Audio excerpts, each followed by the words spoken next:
todos. Entonces, démosle aquí unos segunditos. Listo, perfecto ahí. Entonces les decía que son dos cosas. El uno es el trabajo en Word, el trabajo en Word definitivo y consolidado por todas las materias. Ya les voy a decir la ruta. Y el segundo archivo es la presentación en PowerPoint, que ustedes deben subir. La presentación en PowerPoint, de acuerdo a las indicaciones que nos dieron desde la coordinación, esa presentación no puede exceder 8 diapositivas, no puede exceder 8 diapositivas y tiene lógica y tiene sentido porque es que ustedes son muchos, entonces sí es importante y bueno, creo que entre 6 y 8 diapositivas uno puede hacer una muy buena presentación, entonces es importante que lo vayan pensando para que lo vayan a ir subiendo. La universidad quiere extender hasta el domingo para que ustedes puedan subir la presentación en PowerPoint, pero el archivo en Word sí es hasta mañana, ¿listo? Entonces, fíjense muy bien de la ruta, cómo la van a encontrar. Voy a proyectar, aquí está. Johan, avísame cuando veas las aulas virtuales. Sí, señor. Listo, entonces ahí estamos en las aulas virtuales, son las aulas de todos. Pero, profe, está cargando. Listo.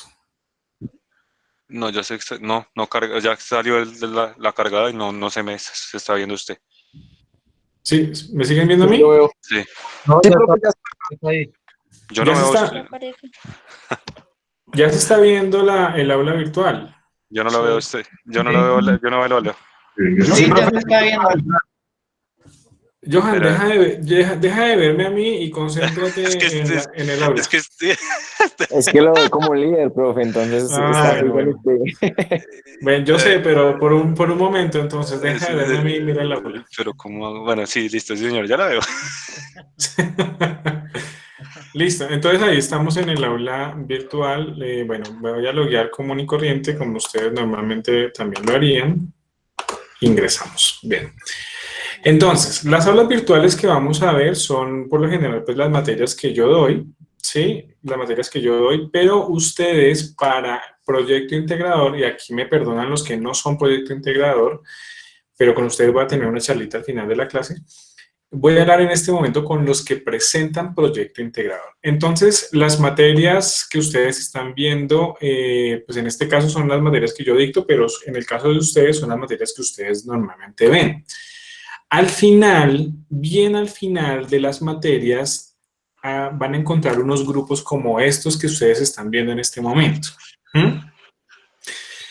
Entonces, por ejemplo, ojo porque ahí va a aparecer el número o el código del grupo, que ustedes son 01N, yo no sé qué, y el semestre, ¿listo? Entonces, muy seguramente ahí les va a aparecer.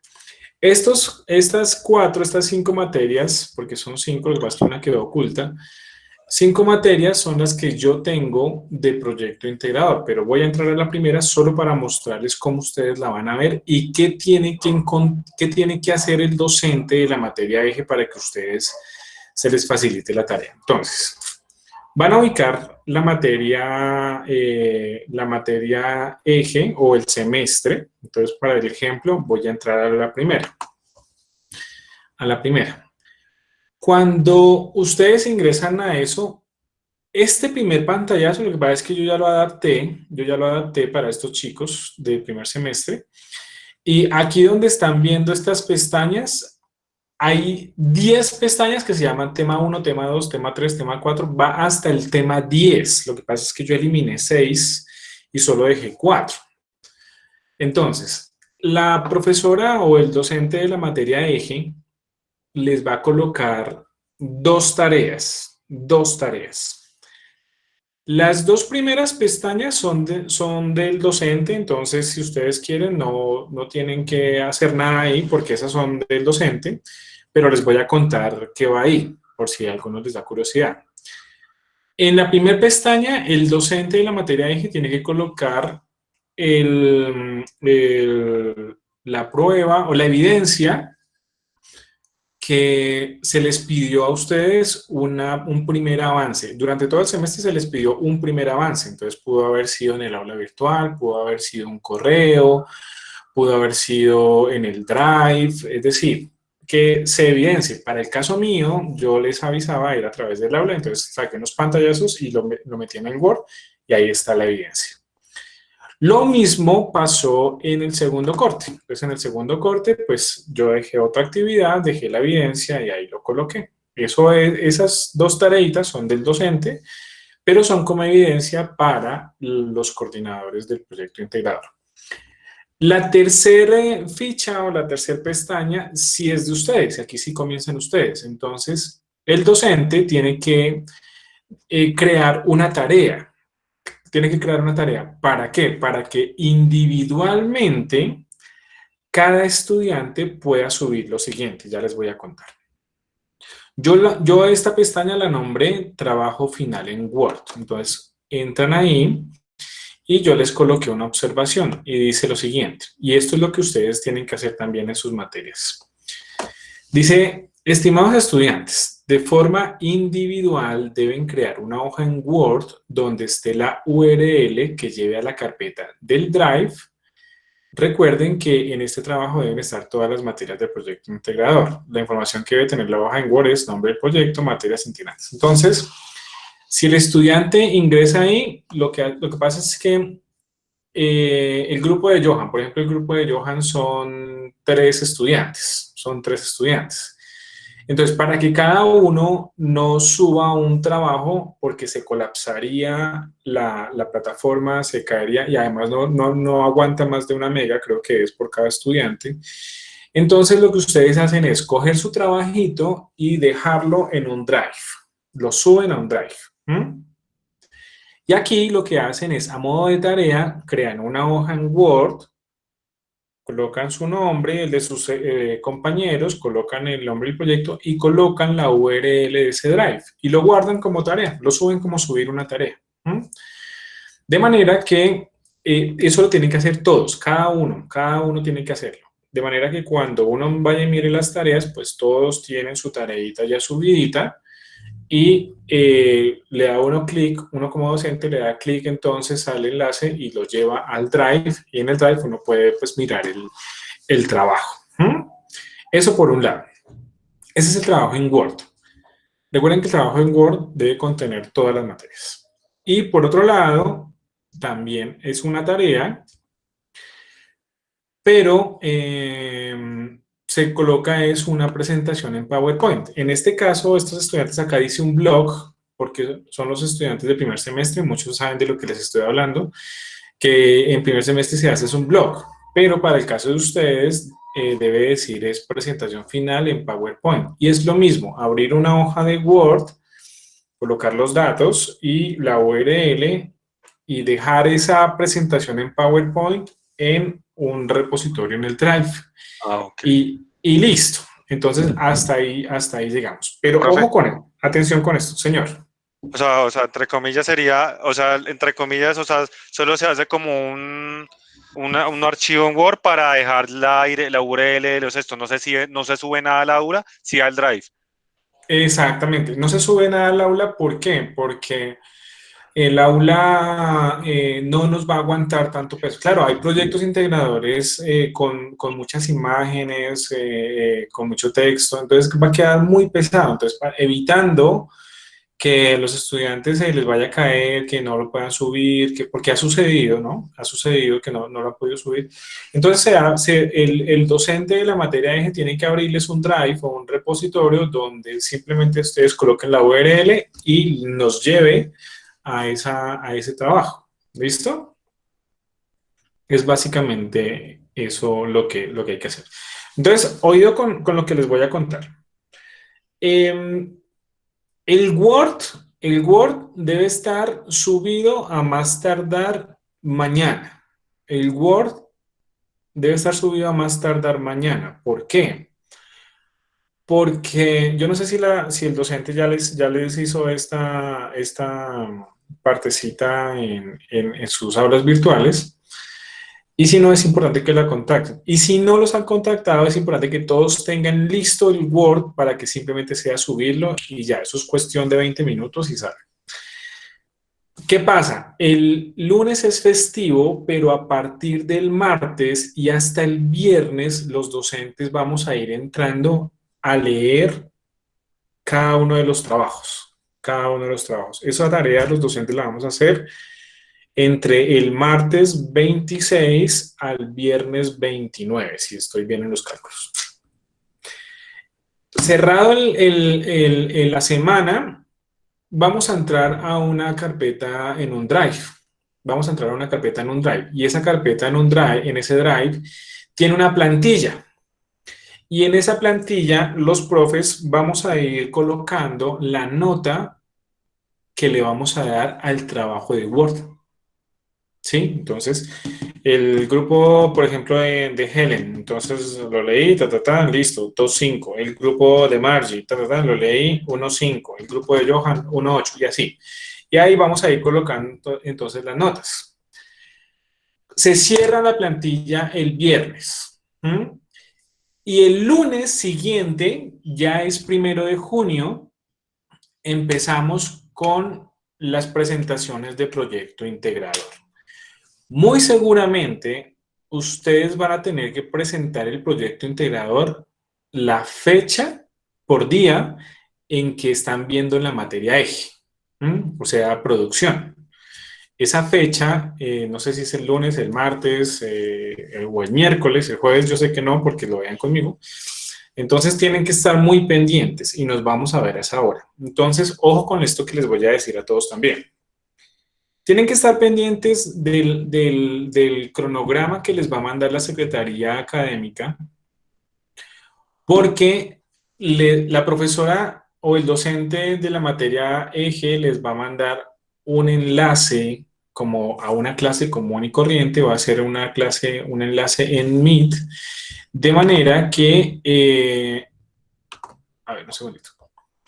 De manera que cuando ustedes ingresen, también van a estar citados los docentes de las otras materias. O sea, entramos como una clase todos, los docentes de las materias complementarias, el docente de la materia eje, los estudiantes y también va a entrar el coordinador de los proyectos integradores.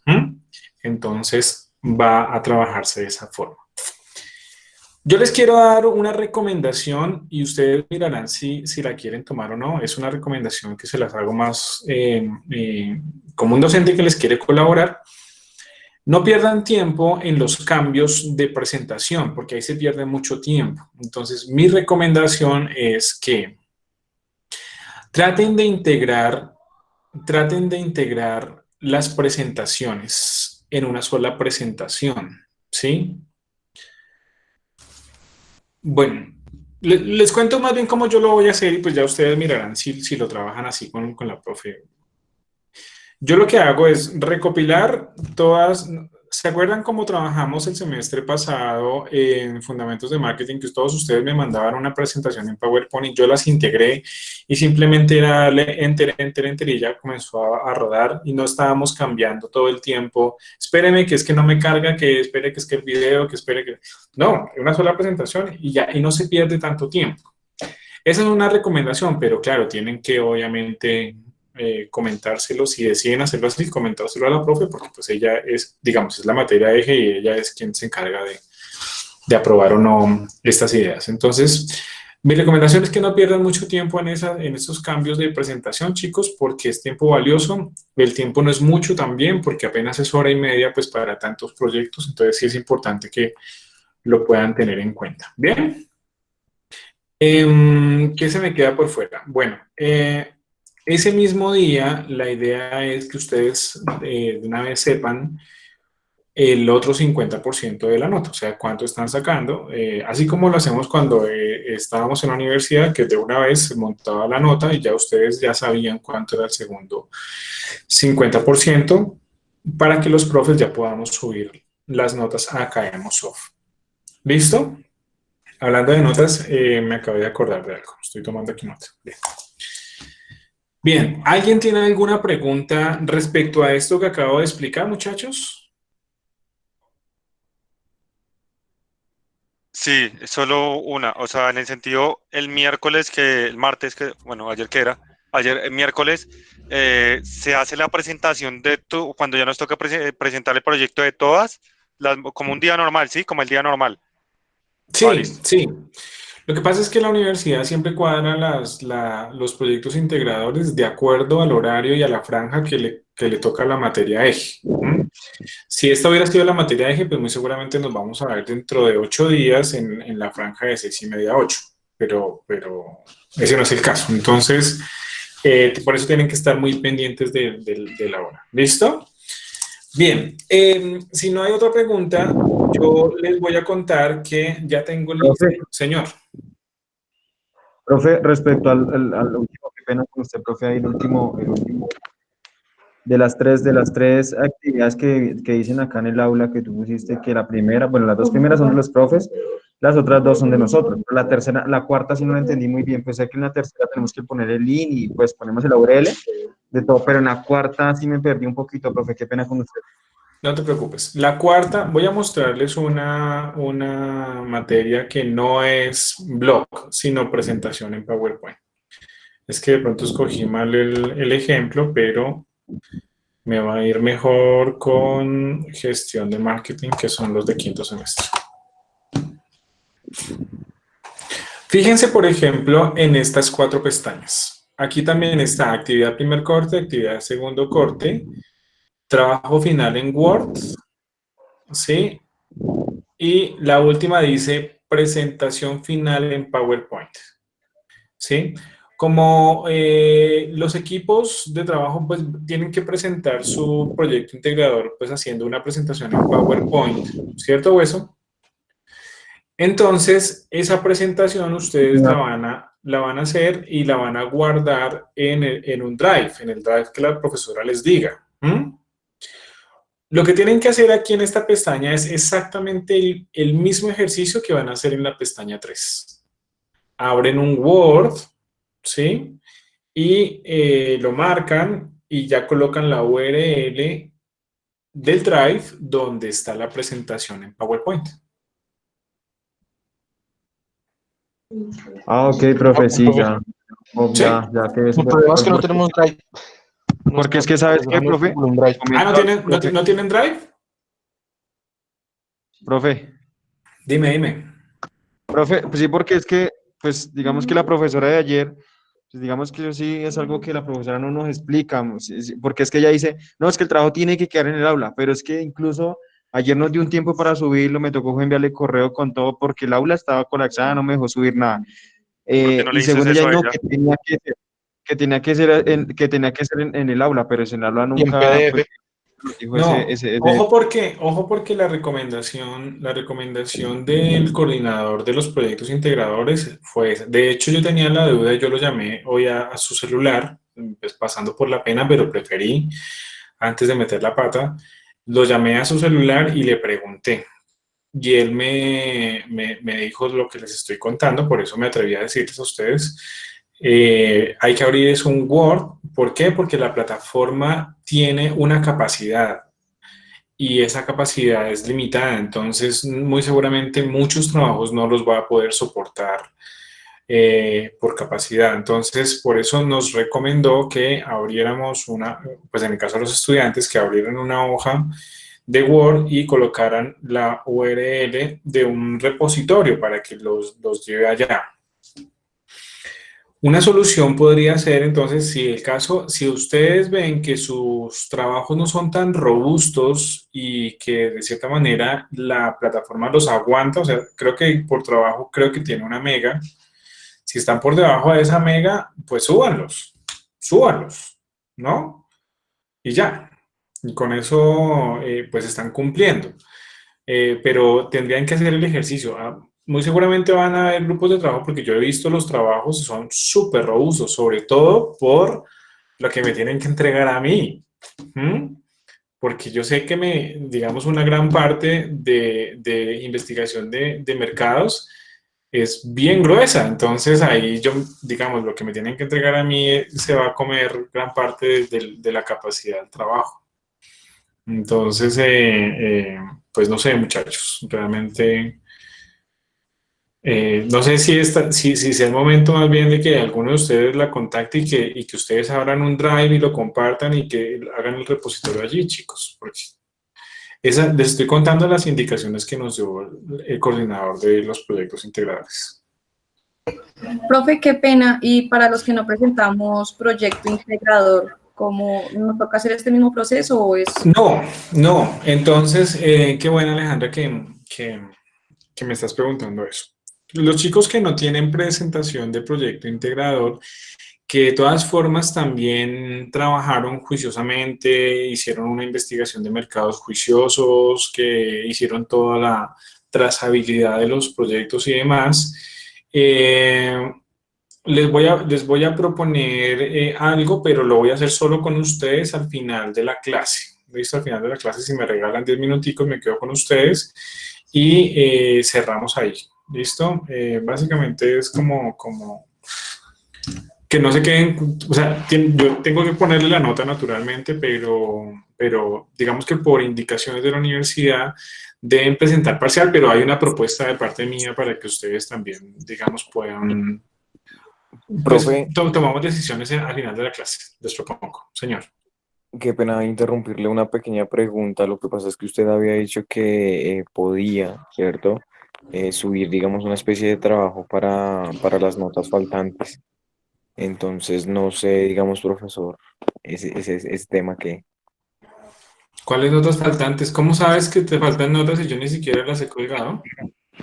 porque la vez pasada nos dijo, Yo no creo que haya dicho eso, tengo que revisar el sí, video. sí, sí, porque la del quiz ese, yo no hice ese quiz, porque ese día tuve un Ah, montón. pero eso fue él le había dicho que les colaboraba obviamente porque ustedes no pudieron, pero ya de trabajos, eso ya, la ley del tubo, y ahí sí. Pero lo del quiz sí él le había dicho, eso sí es verdad, pero que tú habías dicho que les colaborabas en ese sentido porque algunos no tuvieron la opción de presentarlo. Solamente el quiz, pero trabajos, no, Manuel, Ah, no, no, listo, no, era sí, eso que me tenía como ahí pensando y sí, yo no sé cuál solamente, será la ley del tubo, mi hermano, pero pues si la conoce usted. El que bueno, estuvo, estuvo. entonces, sí, lo del quiz sí, con muchísimo gusto, ya miramos cómo lo solucionamos. ¿Listo?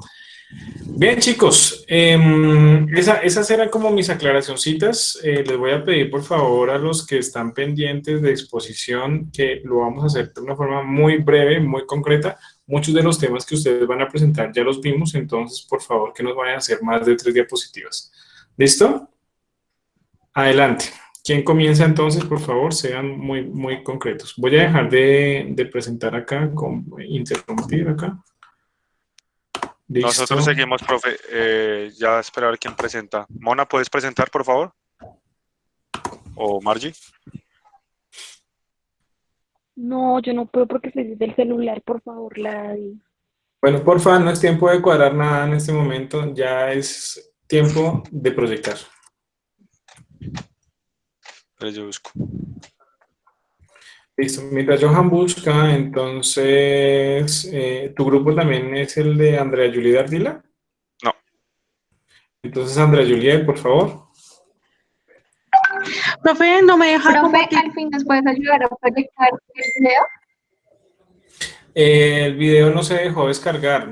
Yo no sé en qué formato lo tienen ustedes, pero yo intenté, yo vi el correo que me pusieron, lo descargué, pero cuando lo fui a proyectar, no se deja, no se deja. Se puede ver en el Drive. Entonces, mi recomendación es que cojas la URL y la pegues aquí en el chat y que cada uno la pueda ver entonces desde sus casas. No, ¿Listo? sí, profe, porque pues digamos que el video digamos que tenía como todo el tema resumido, ya lo que nos tocaba decir era como cosas muy puntuales, entonces Sí, yo no, lo vi, está muy bueno. El video es elaboración de los chicos, entonces sí vale la pena que lo vean. Andrea Juliet, entonces si quieres, por favor, ingresa a donde lo tienes colgado, o si quieres, yo lo pego Profe, acá. a su merced se lo enviaron esta tarde. Yo lo tengo acá. Profe, ¿será Ah, que sí, entonces si nos hace el favor de reproducirlo. que no me deja compartir? No sé por qué. Ahí les acabo de colocar la... Lady, ya la pantalla está lista para que puedas compartir. Chicos, les acabo de colocar la URL del Drive en el chat para que puedan darle clic y ahí se les va a proyectar el video, muchachos. Porque a mí me deja verlo, pero desde el Drive no ¿Ustedes escuchan esto? A ver. ¿Escucharon eso? No, No. profe. No, a ver No. si puedo, porque es que, a ver si puedo desde acá. Fundación Universitaria. A ver, aquí. Yo sí ya lo pude ver, profe. Ahí Acá, Lady estaba compartiendo. Ay, Dios. ¿están viendo esto que dice, hola amigos mateístas? Sí. Sí, señor, ya está Sí, Por resuelto. favor, díganme si pueden escuchar este video. Pues bien, el día de hoy te profe. explicaremos qué elementos Sí, señor. esenciales y qué información debe llevar un cuestionario. Cuestionarios y formatos para observación. Chicos, lo voy a dejar hasta el minuto 2 porque está un poquito largo.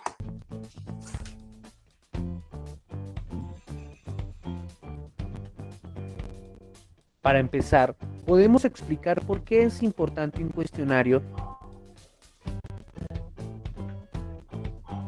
y para qué sirve.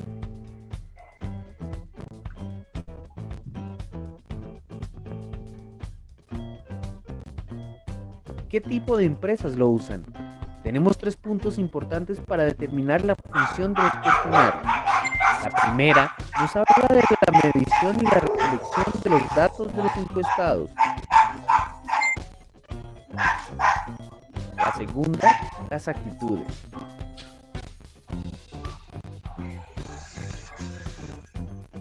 Y la tercera, las características del encuestado. Los cuestionarios nos sirven para hacer una medición de datos esenciales. Por ejemplo, medir el potencial del mercado para un nuevo producto.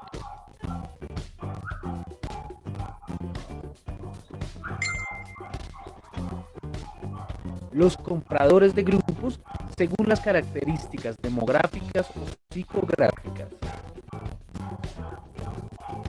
Actitudes, percepciones o preferencias de los compradores hacia una nueva marca.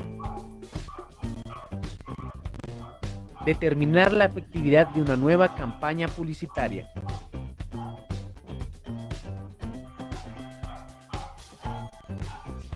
¿Qué empresas usualmente utilizan los cuestionarios? En un país como Colombia, en donde se realizan todo tipo de cuestionarios a diario, sin ni siquiera darnos cuenta, vemos un claro ejemplo de una entidad sin ánimo de lucro como lo es Fedesarrollo.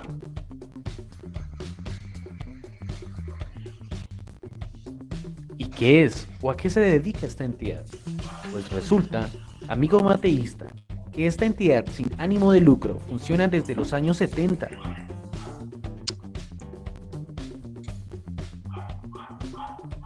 Dedicándose a la investigación de temas políticos, económicos y sociales.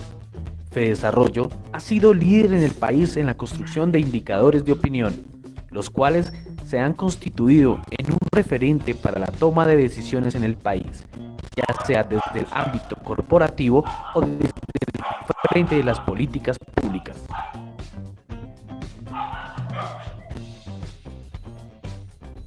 Mensualmente se realiza a nivel nacional encuestas de opinión empresarial en las principales ciudades con el fin de medir la expectativa económica y la situación actual del comercio y la industria colombiana.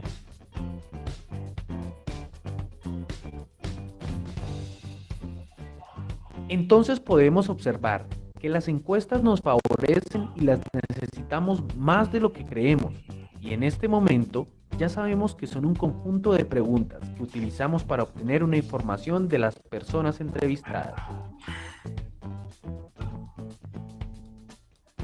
¿Sabías que existen varios tipos de entrevistas?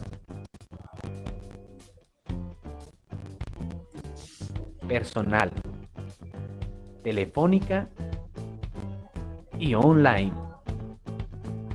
Todas ellas son muy efectivas, pero la más acertada será la presencial, ya que el contacto con el encuestado permite plantear preguntas largas y concisas.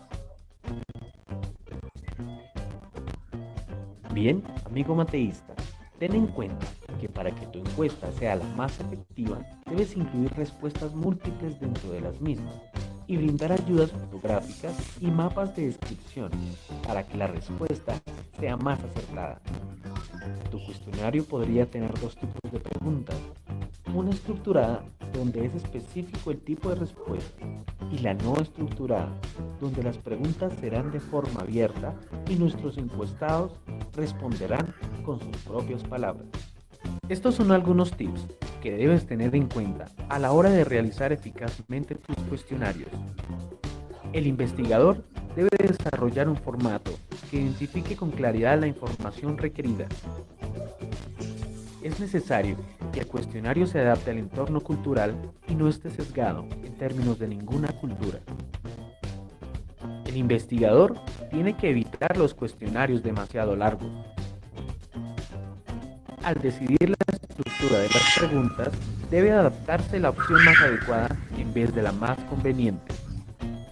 Bueno, y para continuar, seguiremos con mis compañeros mateístas, que te brindarán mayor información y ampliarán tus conocimientos. No te muevas de tu silla. Este ha sido un trabajo en conjunto por Andrea Ardila, Tatiana Bello, Cristian Rada y Manuel Ortiz.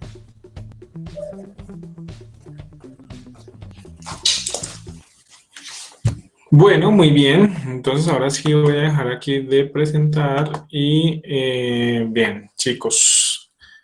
Lady Juliet, bueno, perdón. Muchachos, ¿van a adicionar algo a esta micro presentación? Profe, buenas noches, ¿cómo estás? Te habla Cristian Rada. Hola, Cristian. Pues digamos que la idea de nosotros, pues hablando en nombre de mis compañeros, fue hacer un trabajo compilado, pues como vieron el video, si de pronto no lo pudieron ver, está colgado en el Drive como lo dice el profe, para que pues lo puedan ver y observar, pues como lo ven, lleva un trabajo pues bastante amplio. Pues tenemos otra presentación adicional, pero pues me preocupa el tema del tiempo. No sé si de pronto que pues quieras que ampliemos más el tema. Tenemos otra presentación pues ya con diapositivas para que pues hablemos cada uno, pues ya tú me dirás. No, muchísimas gracias, Cristian. No nos da el tiempo y sí quisiera darle la oportunidad a los chicos que están pendientes. Igual, Este era un tema que digamos que lo abarcamos ampliamente durante el semestre y creo que el video, pues preferí dejarlo completo porque está muy claro, Manuel.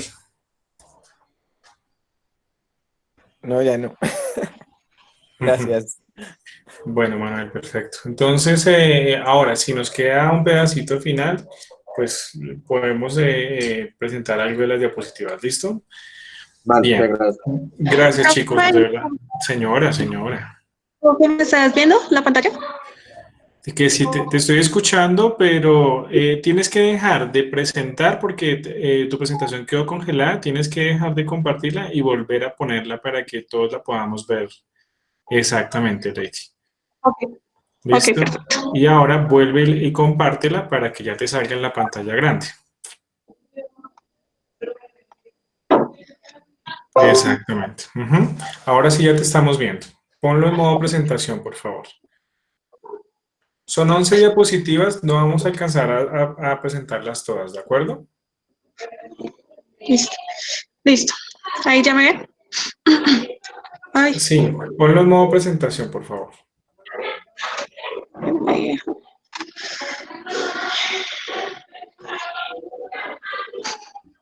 Profe, ¿por qué no me deja? Entonces avanza con lo que estamos viendo. Kate, Abajo te deja, ¿no? Ahí donde aumentas y disminuyes el tamaño de la pantalla. Ahí hay como una... Ahí te deja. Ahí al lado. Donde aparece como amarillo. Uno de esos, en el primero de derecha a izquierda. ¿este? Creo que sí. Sí, ese es. Sí, sí.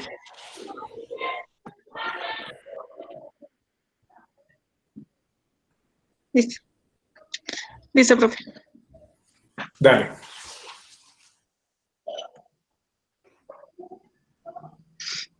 Kate,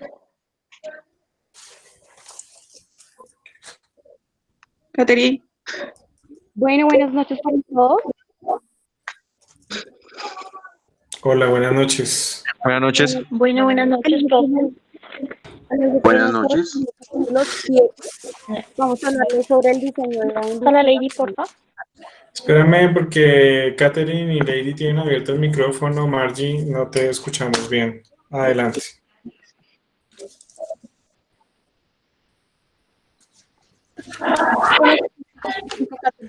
Vamos a hablar sobre el diseño de la investigación causal de la experimentación. Hacia adelante.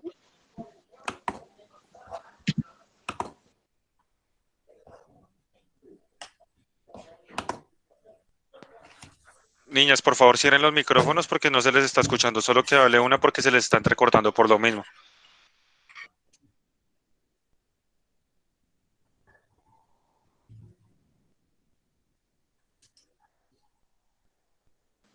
Bueno, buenas noches, ¿me escuchan? Sí, te escuchamos. Buenas noches. Bueno, buenas noches, profe. A Buenas nosotros nos noches. correspondió el capítulo número 7. Nos habla del diseño de la investigación casual o experimentación. En este Causal. capítulo nos habla sobre la causal, sí, perdón. Ujú. Nos habla sobre la experimentación que hace énfasis en la casualidad, ¿sí? Y pues nos dice que qué es la casualidad, nos dice que es un fenómeno mediante el cual se relacionan las causas con los defectos, ¿sí? O sea, es medir qué impacto tiene, digamos, lo que yo estoy haciendo o qué impacto tiene ciertas variables sobre un estudio de mercado. También nos dice que se deben cumplir 3 variables para que haya causalidad, ¿sí? O sea, que haya relación entre causa y efecto. Sí. La primera nos dice que haya variación concomitante, ¿sí? Nos habla de que, un ejemplo, yo planteo una hipótesis en un estudio de mercado, ¿sí? Y pues al final tengo que ver si los resultados que guardan tienen alguna relación, pues, con las pruebas o con lo que haya aplicado, ¿sí? Esa es la relación concomitante. Sí. La segunda nos dice el orden temporal con la ocurrencia de las variables, ¿sí? Digamos, un ejemplo es que X es causa de Y, ¿sí? Entonces debe ser proporcional al efecto, ¿sí? Para que suceda el efecto tiene que haber como un precedente.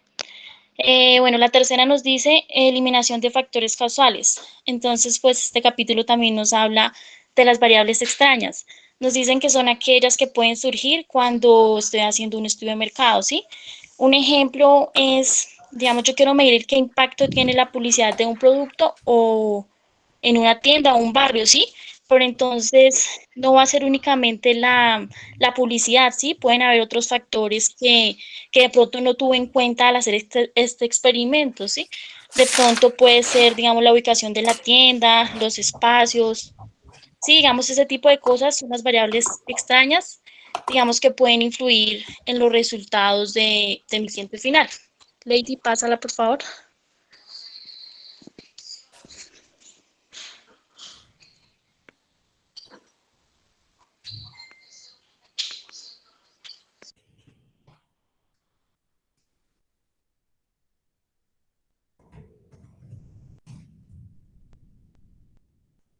¿Pasó? No se escucha.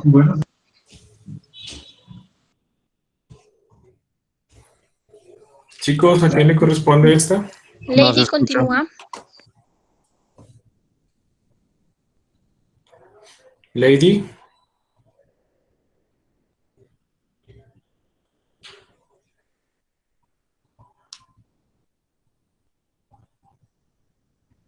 ¿Alguien que le pueda ayudar a Lady con esto, por favor? Vale, pues yo voy a complementar, o sea, esta no es la diapositiva, pero para no quedarnos quietos y no perder tiempo, profe, qué pena con usted. También hay una validez de la experimentación y hay como unos ítems que se despliegan para ello. La validez interna. La validez interna es la medición de la precisión del experimento. Mide un manejo de las variables independientes y en realidad mide son los efectos causados por las mismas, las variables.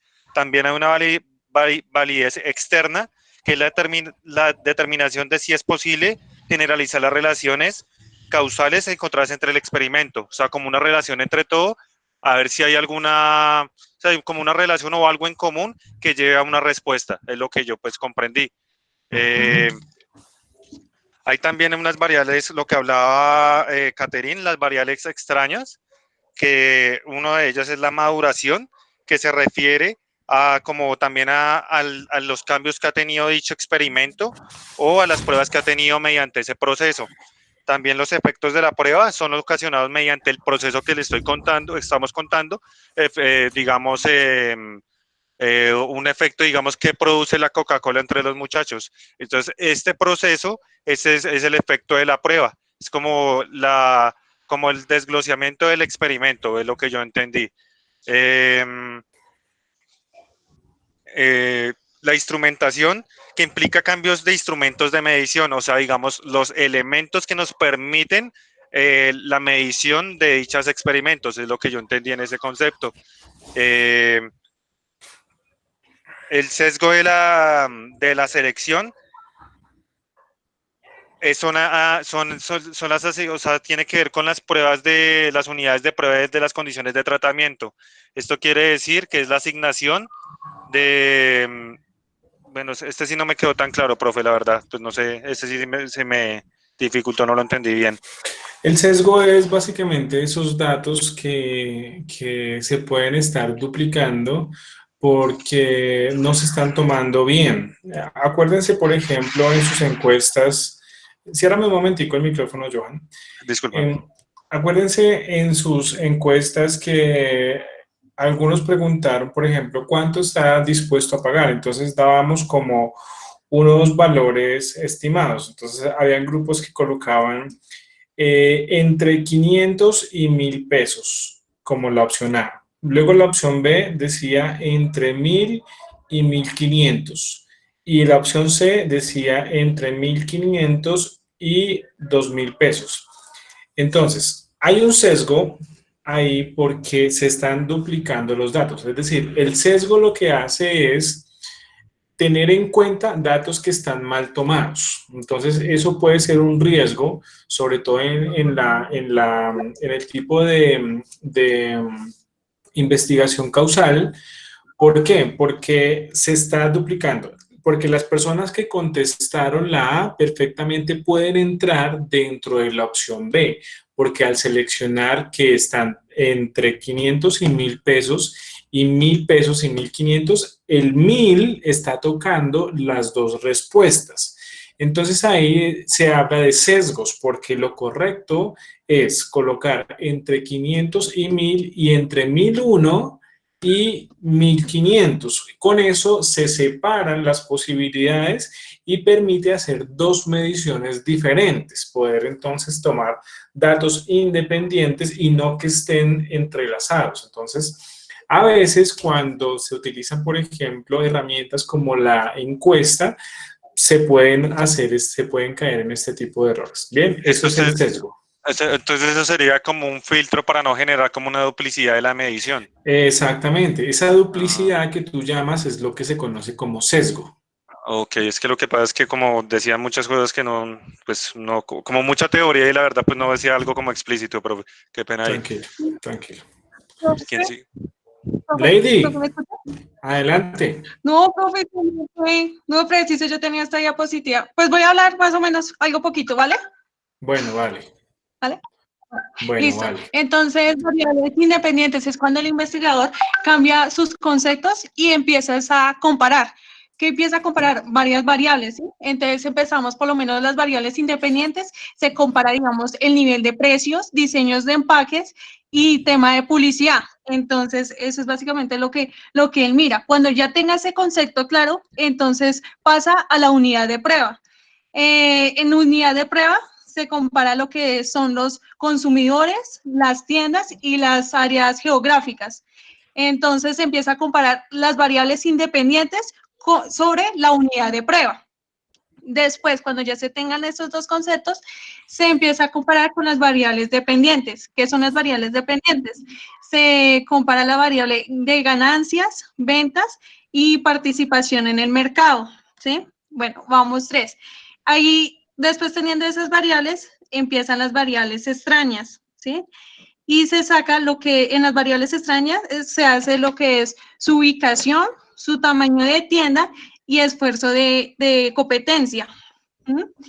En la experimental ya vamos que se empieza a comparar una variable de la independiente, se puede coger por lo menos el nivel de precios sobre el variable dependiente, que se puede coger por lo menos las ganancias, y se empieza a comparar esas dos variables.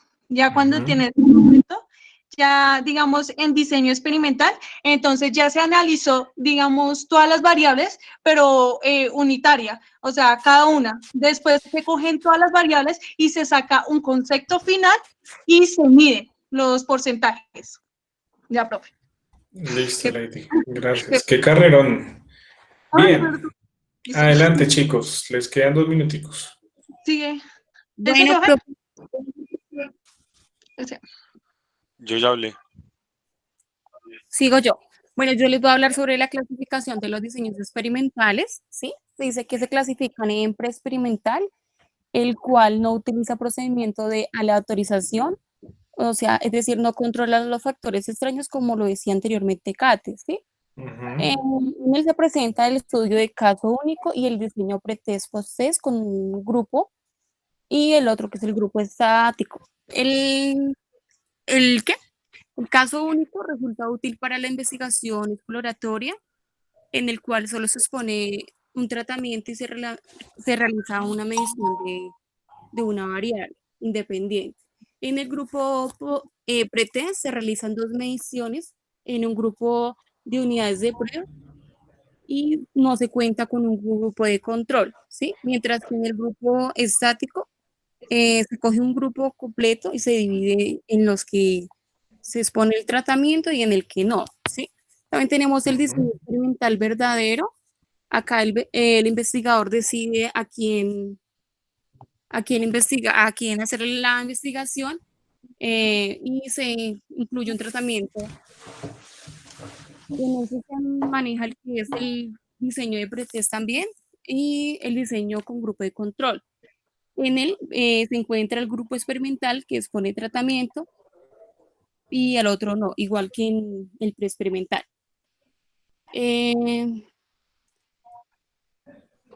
Por otra parte, se eliminan los efectos. En este diseño se dice que el sesgo de mortalidad es alto porque pues no se mira bien el efecto de la prueba, o sea, no se controlan las variables extrañas. Exacto. También tenemos el diseño quasi experimental, en el cual el investigador controla cuándo y a quién se le aplican las pruebas, ¿sí? Son muy útiles porque pues son muy rápidos y no son tan costosos.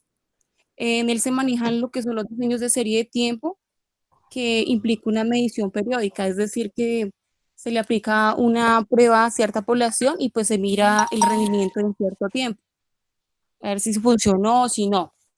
Y pues también tenemos el diseño estadístico. Dice que consiste en una serie de experimentos que permiten un análisis y control de las variables externas. Las ventajas de esto es que mide los efectos de más de una variable independiente y controla estadísticamente variables extrañas. También dice que formula diseños económicos y entre ellos se encuentran el bloque aleatorizado, que esas unidades de prueba se disponen en un bloque y aseguran un grupo experimental de control para cada uno, ¿sí? Dice que tiene un impacto, se puede medir el impacto de humor de las personas frente a un comercial nuevo o algo así. Y ya. Listo, Margie, gracias. Queda haciendo falta Yairlet, ¿no? ¿Yairlet está con ustedes? Sí, señor, profe. Lady, por favor, ¿me pasas, por favor? Sí, señor. Bueno, buenas noches. Yo les voy a hablar sobre el tema de prueba de mercado. Bueno, la prueba de mercado es la aplicación de un experimento controlado realizado en mercados de pruebas, ¿sí? Y pues, como ya conocemos, pues los mercados de prueba básicamente son regiones geográficas o un grupo demográfico, el cual se usa para probar la viabilidad de un producto o servicio antes de ser lanzado al mercado. En esto a menudo, digamos, encontramos las variables de la mezcla de marketing, en la cual se encuentra, como decía mi compañera, la variable independiente. Esta se encarga de modificar la prueba de mercado y monitorear las ventas. En las variables dependientes, ella se encarga de identificar una estrategia de marketing apropiada a nivel nacional. Por favor, me pasas la otra. Entonces, digamos, dentro de la prueba de mercado encontramos dos objetivos principales, los cuales son determinar la aceptación del producto en el mercado. Es decir, digamos, este se determina a través de un estudio que se les realiza a los clientes, el cual se basó en una serie de encuestas donde se determina el porcentaje de favorabilidad del producto en los consumidores, ¿sí? El segundo es probar niveles alternativos de las variables de la mezcla de marketing. ¿Y qué son las variables de la mezcla de marketing? Pues como ya hemos dado clase con el profesor, pues ahí se encuentran constituidas lo que son las 4 P, que son, digamos, precio, producto, plaza, promoción. Digamos, en el mercado estándar de prueba, entonces, digamos, los procedimientos de la prueba de mercado se clasifican en estándar de prueba, ¿sí? Y pues, ¿qué es mercado estándar de prueba? Digamos, en un mercado estándar de prueba se seleccionan las pruebas de mercado y el producto se comercializa a través de los canales de distribución regulares. Un ejemplo es que no se hacen consideraciones especiales a los productos por el solo hecho de que están sometidos a prueba de mercado. Digamos, el costo de la prueba depende del tiempo, y a mayor tiempo, pues mayor será el costo. Además, las pruebas de mercado enfrentan dos problemas como lo son, digamos, que los competidores emprenden acciones para incrementar sus campañas promocionales y digamos que también mientras una empresa realiza las pruebas de mercado, pues los competidores tienen la oportunidad de superar. En la prueba de mercado controlada, pues esta prueba es controlada por una compañía externa de investigación, la cual garantiza la distribución de productos en las tiendas. Esto también incluye pruebas en tiendas pequeñas o distribución forzada. Y pues en la prueba de mercado simulada, pues básicamente esto consiste en preseleccionar a los encuestados y luego se genera una entrevista en la cual se observan las compras que realizaron y las actitudes que tienen hacia el producto. Bien, muy bien. Bien, chicos. Muchísimas gracias por su presentación. Bien, seguimos entonces, por favor, con el grupo de Andrés Felipe Bayona. Sí, profe. Adelante. Bueno, profe. ¿Recuerdas los integrantes, Andrés, por favor? Sí, Aida Luz Ojeda. Ojeda, sí. Paola Cepeda. Sí. Y Andrew Cadena. Cadena. Y tú eres Andrés Felipe Bayona. Sí, señor. Listo, perfecto, chicos, adelante. Sí, profe. Bueno. Bueno, nos tocó el capítulo 8. Ese capítulo se llama Medición, Escalamiento, Aspectos Básicos y Escalamientos Comparativos. Bueno, en este capítulo habla sobre muchas investigaciones, ¿sí? Más que todo la forma de hacer las investigaciones y el por qué se hicieron estas investigaciones, ¿sí? Bueno, iniciamos hablando sobre una investigación real en la cual las compañías más admiradas de Estados Unidos, bueno, y del mundo, digamos que se les dio un valor en una clasificación por una compañía que se llama Fortune, ¿sí? Ella quería clasificar esas compañías para ver la acogida entre cada sector de esa compañía, ¿sí? O sea, digamos Dell, que es como la principal que habla al comienzo, qué tanta acogida tuvo, digamos, en el mundo y en qué clasificación se podría entrar, digamos, Dell, ¿sí? Bueno, ellos las clasificaban con 8 criterios, ¿sí? que son utilizados para clasificarlas, ¿sí? Que se llama innovación, o sea, cada compañía debe tener una buena innovación, calidad administrativa, valor como inversión a largo plazo, responsabilidad hacia la comunidad y el entorno, capacidad para atraer y conservar gente talentosa, ¿sí? Eso, digamos que esas eran más que todo como las clasificaciones que ellos hacían. También ellos empezaron, digamos, en una tabla, ellos, en la clasificación que ellos hacían, hablaban sobre Dell, ¿sí? Que los clasificaban con un ID alfabético, usándolas para identificar a las compañías representadas en una escala nominal, ¿sí? Y ahorita les hablo sobre las escalas. Por lo tanto, digamos que, bueno, ahí no está el gráfico, pero pues les voy a más o menos dar la idea de lo que hablaba en ese gráfico. Que era la E representaba a una empresa que se llama Southwest Airlines y la F se refería a FedEx, ¿sí? Ellos la forma de clasificarlos era alfabéticamente, ¿sí? De la mejor a la peor, ¿sí?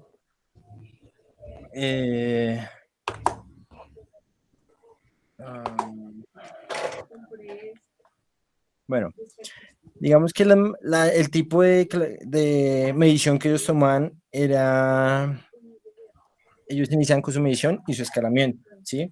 La medición era la asignación de números o otros símbolos a características de objetos de acuerdo con ciertas reglas preestablecidas. Perdón, profe, un momento.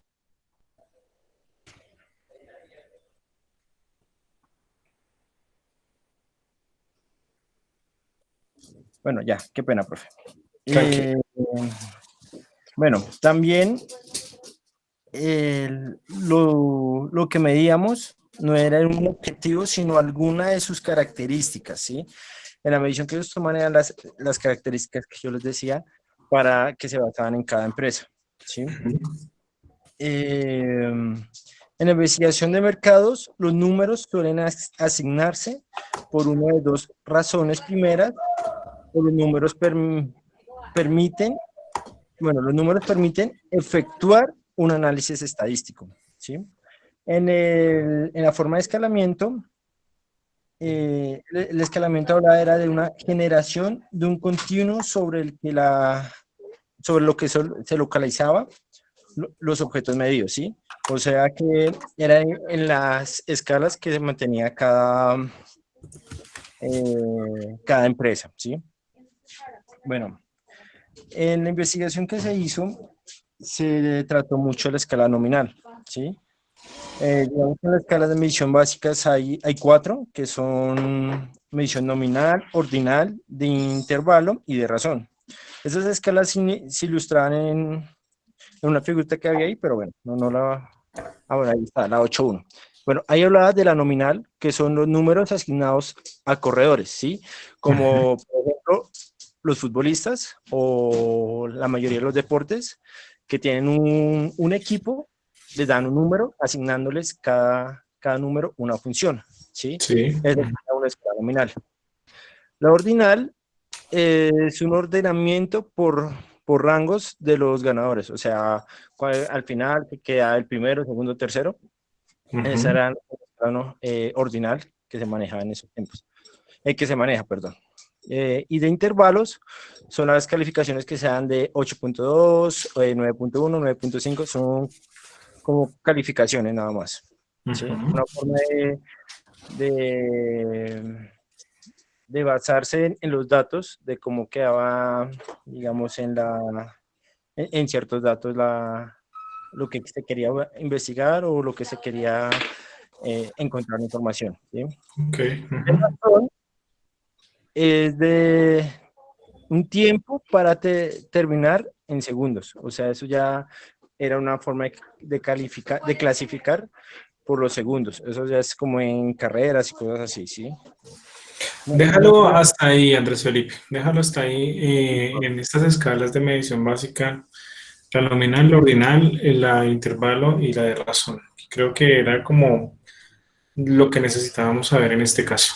Bien. Sí, igual una forma de investigaciones que estaba tocando digamos, en este capítulo, era ver cuál era la forma de escalamiento en cada investigación. Era más que todo eso. Dile, profe. Listo, Anda Felipe, muchas gracias. ¿Quién sigue? Profe, buenas noches. Pues yo te venía a explicar la escala de razón. Sí. Entonces, la escala de razón se caracteriza por obtener datos de la escala nominal, de intervalo y de nominal, ordinal y de intervalo. Se define como datos cuantitativos. Esto quiere decir que es todo aquello que sea posible medir mediante datos numéricos. De acuerdo. Se asemeja más con la escala de intervalo, ya que sí, se asemeja más con la escala de intervalo, ya que esta escala de razón parte desde cierto punto, que es desde el cero absoluto. En cambio, en la de intervalo no necesariamente tiene que partir desde el cero, sino en la escala de intervalo no es necesario el cero. Para ellos el cero, para este intervalo no se necesita el cero. Porque va por intervalos. Ok, sí. Un ejemplo de esta escala de razón sería al momento de realizar una encuesta. Sería hacer preguntas como de cuántas veces hace ejercicio en la semana, que en donde se considera que el cero significa el no hacer ninguna actividad. Otro ejemplo de esta escala de razón sería al momento de crear ¿cómo es que? O al momento de querer analizar cuántos goles hizo James Rodríguez en un mundial. Entonces siempre va a partir desde el cero, que es el de no hacer ningún gol, y pues ya después se parte desde el 1, el 2, el 3. En cambio, con la de intervalo es donde se puede medir, por ejemplo, la temperatura, en donde nos pueden generar datos negativos, tanto negativos como positivos. Entonces, preguntas para la escala de intervalo serían ¿cuántas veces ha ingerido algún líquido? Pues entonces aquí nos podemos dar cuenta que el cero no existe, porque hablando de líquidos, siempre se va a considerar que hayamos bebido ya sea agua, gaseosa, leche, entre otras cosas. Otro ejemplo para la escala de intervalos sería el momento de crear una empresa, que en donde se dice que el primer trabajador pues soy yo, que es el que estoy creando la empresa, entonces el cero no existe. ¿Sí me hago entender en ese punto? Sí. Ahí pasa la diapositiva. También en las técnicas de escalamiento encontramos dos tipos, las cuales son las escalas comparativas y no comparativas. En las escalas comparativas se identifica la comparación directa con los objetos estímulo. Es decir, si en este momento queremos identificar cuántos de nosotros nos gusta la gaseosa Pepsi o Coca-Cola. Entonces, estos datos, al arrojar resultados, pueden ser relativos, ya que son datos ordinales, en donde primero podemos identificar cuál es el segmento al que vamos a implementar esa pregunta, sea hombre o mujer.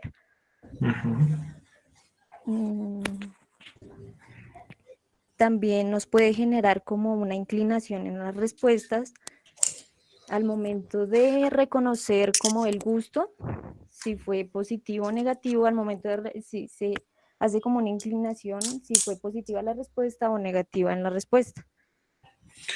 Listo, Diana. Ahora, déjalo hasta ahí, por favor. Seguimos con el otro compañero, puede ser Aidaluz. No, yo. Buenas noches. Andrew, dale. Listo, entonces a la compañera le faltó el de escalamiento, él iba a explicar el escalamiento por comparación variada. que sencillamente es Sí, coger dos objetos y elegir uno de ellos, depende de un criterio. Sencillamente es ese. A mí el que me tocó, ese fue el escalamiento de comparación por rangos ordenados, qué pena. Entonces ahí es cuando se cogen muchos objetos y se le dice al encuestado que los clasifique de forma jerárquica según su criterio. ¿La puedes pasar ahí, dame, por favor? Digamos, acá hay un ejemplo. Entonces se le dice que calificaciones para el Mundial de 2000. Entonces, digamos, quién quedó en primer lugar, de segundo, de tercero. Depende de los puntos. ¿Lo puedes pasar, no sé si por favor? Escalamiento de suma constante. Es cuando se muestra un objeto y se le dice al encuestado que clasifique. No, qué pena. Es cuando se muestra un objeto y se le dice que escoja mediante puntos, fichas o dinero los atributos que más le convengan. Entonces, digamos, ¿lo puedes pasar? Qué pena, es que estoy... Aida, ¿me puedes hacer favor? Entonces, digamos, acá hay un ejemplo en donde aparecen las marcas y se le dice al encuestado que coja 100 puntos y los clasifique según su criterio. Entonces, entonces Sony le gustó el diseño, le dieron puntos de 30, calidad de 50, duración de 20. La única desventaja de esta escala de suma constante es que si el encuestado coloca más puntos o menos puntos de los que se le solicita, pues el encuestado tiene que entrar a modificar la encuesta o eliminarla. Y la segunda es... Un momento. Ay, se me fue aquí.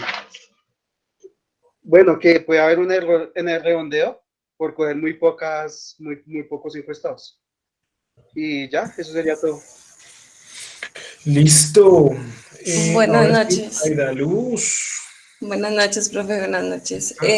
Bueno, otra técnica sería clasificación Q y otros procedimientos. Esta técnica se destaca la rapidez y facilidad de realización. En esta técnica, el número máximo sugerido de elementos que se considera clasificar es 5 o 6. Un ejemplo de esta técnica sería cuando se enumera del 1 al 5. Un ejemplo sería, digamos, como pues en esta semana uno ingresaba a la Kedemusoft y de una le arrojaba la calificación de los profesores, que era de 1 a 3 y tenía según las letras, o sea, A era 1, ¿sí? B era 2 y C era 3. Esta sería un ejemplo de escala de clasificación Q. Y ese sería mi tema. Listo, perfecto. Entonces, si se dan cuenta, muchas de esas clasificaciones ya ustedes incluso la habían, sin saberlo, ya las habían adaptado a sus encuestas. Bien, muy bien por el equipo. Muy bien, chicos. Entonces, espérenme un segundito y entro y califico rápidamente. Perfecto. Bueno, esta es una expositón. Y terminamos con el grupo de... A ver, ¿quién queda por acá pendiente? De nosotros, profe. Termina la exposición, sí, señor, Johan Sebastián Aguilera. Ya, profe, ya un momento. Hay un momento. No les alcanzó el tiempo para prepararla. Rápido, Alejandra.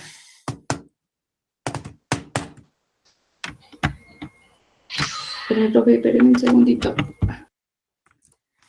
Ustedes son Johan Sebastián Aguilera, Gina Alejandra Bustos, Carlos Andrés Castro, Lady Daniela Cuevas y Vanessa Velázquez. Castro, Joan Sebastián, y Vanessa y yo, profe.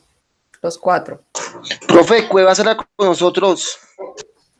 Lady Daniela era con ustedes.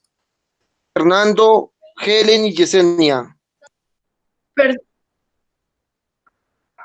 Lady Daniela Cuevas era con ustedes, Fernando. Sí, profe. Sí, señor. Esa era la respuesta. Listo, perfecto. Listo, buenas noches a todos. Pues como ya había dicho el profesor, ya estos temas los habíamos tocado, simplemente vamos a hacer como una especie de repaso. Entonces, nos tocó el tema de ¿cuál fue el tema exactamente? Proceso de diseño y muestreo. Bueno, muy bien. Entonces, vamos a hablar sobre la muestra o censo. Bueno, el objetivo de estos es obtener información acerca de las características o parámetros de una población. Bueno, por lo general los parámetros de la población son números que se obtienen a partir de los datos de una muestra estadística. La información sobre los parámetros de la población se obtiene mediante la realización de un censo. Por ejemplo, si queremos hacer un estudio sobre métodos de enseñanza en niños en edad escolar,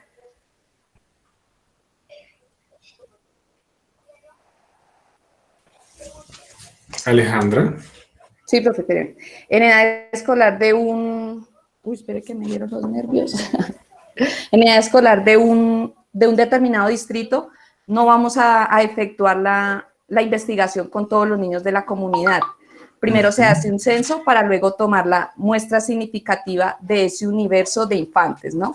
Entonces, ¿qué es la muestra? La muestra es un subconjunto de la población que se selecciona para participar en el estudio, después de lo cual ya es posible calcular de manera directa los parámetros de la población. Después de esto, se utilizan las características de la muestra y los parámetros de la población, lo cual se hacen procedimientos de estimación y pruebas de hipótesis. Ya hablando después de la muestra o censo, les voy a hablar sobre lo que es el proceso de diseño del muestreo. Esto requiere una especificación detallada de cómo se llevarán a cabo las decisiones del diseño de muestreo. Estas incluyen 5 pasos que están en secuencia, están muy relacionados entre sí y son relevantes para llevarnos a la investigación de mercado. El diseño de muestreo comienza con la especificación. La primera pues sería población meta. Es el conjunto de elementos y objetos que poseen la información buscada acerca de lo cual se hará inferencia. Por ejemplo, los elementos, entonces sería mujeres mayores de 18, ese es mi ejemplo, ¿no, profe?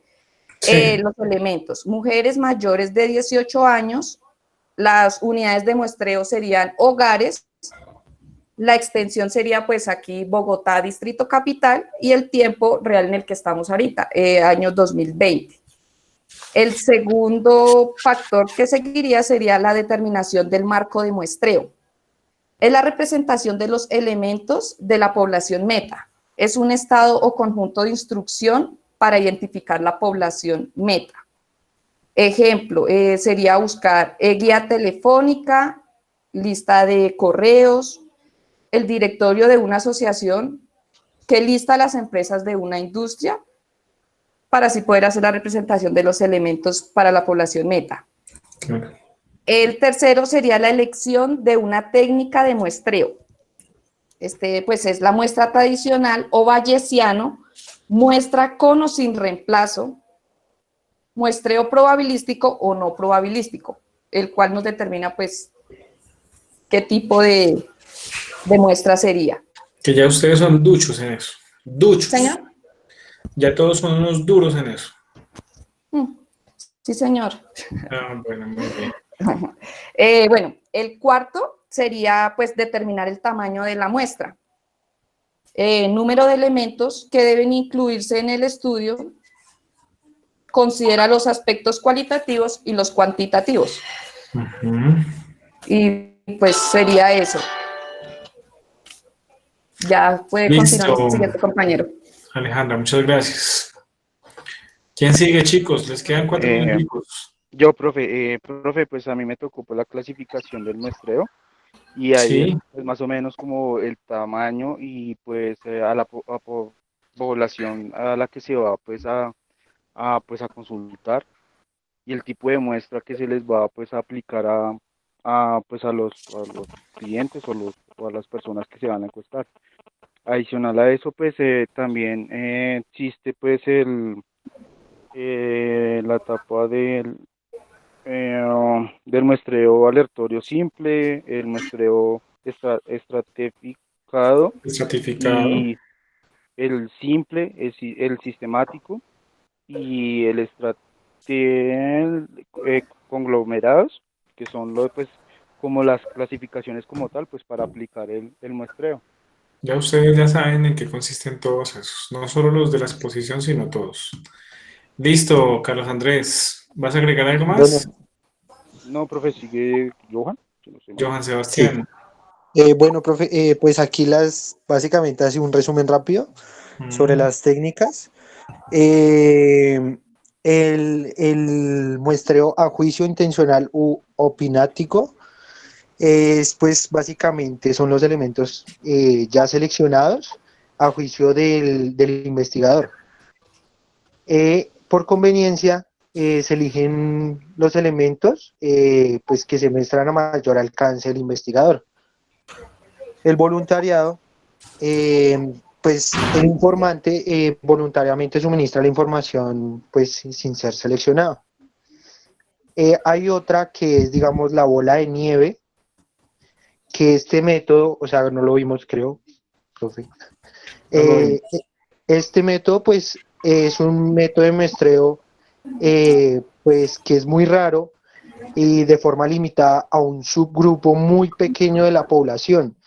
Pues es como pedirles a los sujetos o personas que designen a otra persona con el mismo rasgo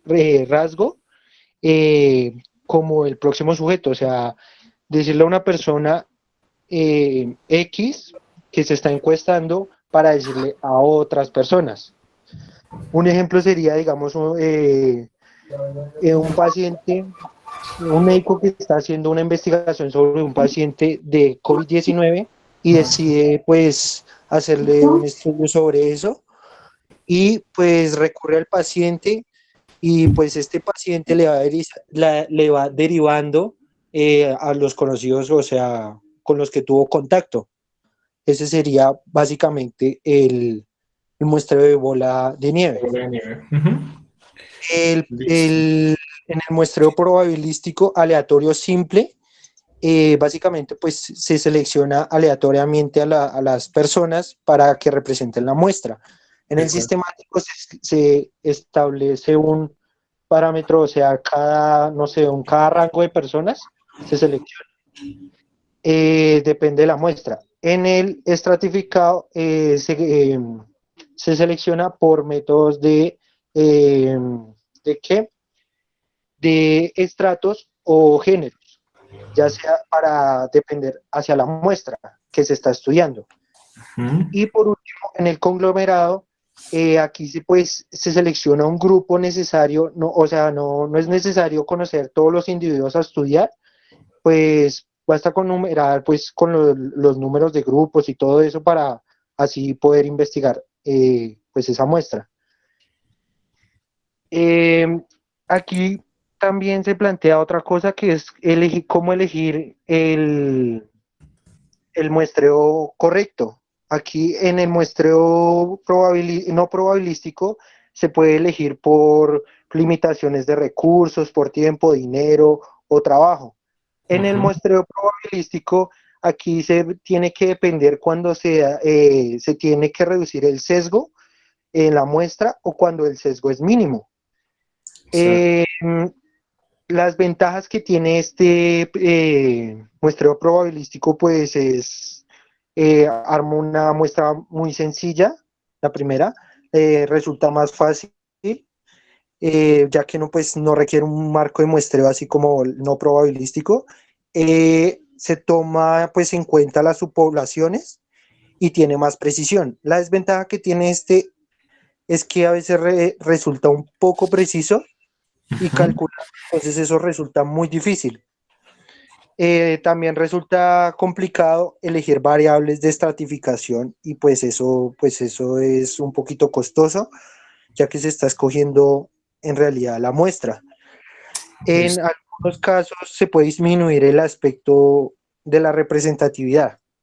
En las ventajas del no probabilístico tiene menor costo, pues se puede encontrar las características de la muestra, conlleva menos tiempo y se pueden conocer características pues poco comunes. Johan, tengo que cortarte ahí, Johan. Me da mucha vergüenza contigo porque está muy interesante el tema del muestreo probabilístico y no probabilístico, pero tengo que darle paso a Vanessa Velázquez. Bueno, profe, qué pena. No, qué pena más bien contigo.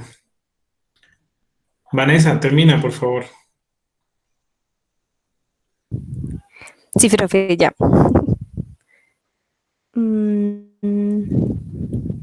Yo les voy a hablar del muestreo por internet.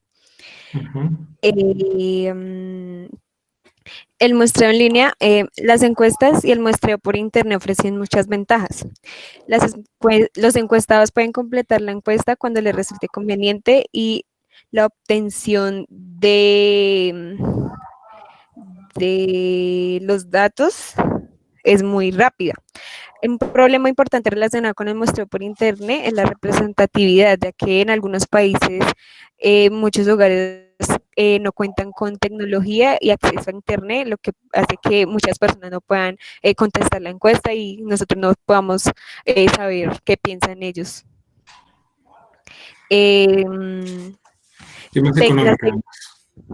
Las técnicas del muestreo más comunes se clasifican por aleatoria y no aleatoria, muestreo por reclutamiento en línea, panel, no panel, que pues eso ya lo vimos, dice que en el capítulo 4, paneles de reclutados, paneles de voluntarios, alquiler de listas de voluntarios y otras técnicas que se utilizan también para esto. Total. Investigación de mercados internacionales también.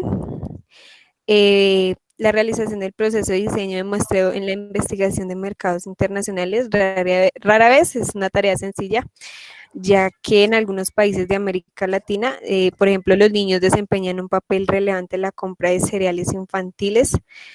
En los países con prácticas autoritarias de crianza, el elemento principal quizás sea la madre, o sea, quizás la mamá pues es la que hace el mercado, la mamá es la que los compra, entonces no sabemos, es muy diferente el pensamiento de los niños al de la mamá. Claro, por supuesto. Sí, en las sociedades occidentales generalmente la mujer juega un rol importante en la compra de automóviles y otros bienes duraderos. En otros países los que toman estas decisiones son los hombres, entonces es la diferencia en eso. Eso era todo, profe. Listo. Bueno, Vanessa, muchísimas gracias. Chicos, si quieren, por favor, ya libérenme ahí la pantalla. Muchachos, la próxima semana nos vemos en el proyecto integrador. Muchachos, lúzcanse con esos proyectos, de verdad, lúzcanse. Traten de comunicarse con la profe de la que es la materia eje para que les quede muy claro a todos cómo van a proceder sobre todo con la subida de los documentos. Quiero aprovechar estos 2 minuticos, muchachos, para nuevamente darles gracias a todos, de verdad, muchísimas gracias por su atención, por su colaboración también. Les mando un abrazo virtual, espero que nos veamos muy pronto, ojalá este confinamiento se termine muy pronto, aunque sea para que nos tomemos así sea un café o nos veamos en esos pasillos repletos de gente. Les mando un abrazo virtual, de verdad, muchas gracias a todos, cuídense mucho y recuerden que cada uno es un líder en potencia y es una representación de los administradores. Donde quiera que usted vaya, lleva un administrador por dentro, entonces es importante que no desentone en ese rol que la sociedad le ha puesto. Cuídense mucho, chicos. Se quedan conmigo, por favor, 10 minuticos, las personas que no presentan proyecto integrador. Gracias. Listo, chao chicos, de verdad, muchas gracias. Nos vemos. Chao. Gracias, profe. Usted, te queremos, profesor, te queremos. Chao. Gracias. Chao, nos vemos. Eso va a soñar con usted hoy, profesor. Chao. Dice que ya se fue Joan. Chao, nos vemos. Profe, muchísimas gracias por todo, de verdad. A ustedes, muchas gracias. Con muchísimo gusto. Gracias, chao. Muchas gracias, profe. Bendiciones. Dios lo bendiga. Estamos hablando, Amén, profe. gracias. Chao. profe, gracias, hasta luego. Fernando, juicioso Fernando, por favor, espero que el día de tu grado tu señora también se suba contigo a ese podio porque se están graduando los dos. Tú eres afortunado porque pagaste un semestre, pero estudiaron los dos. Entonces, Fernando, por favor. Yo también me graduó con ella, yo me graduó de técnico y de tecnóloga. A eso está muy bien, Fernando, te felicito, de verdad que sí. Vamos los dos ya, si Dios quiere. Para adelante, Fernando, muy bien, te felicito. Un abrazo. Bueno, señor, gracias, lo mismo. Gracias, chao. Chao, profe, gracias. Ay, usted estaba por ahí también.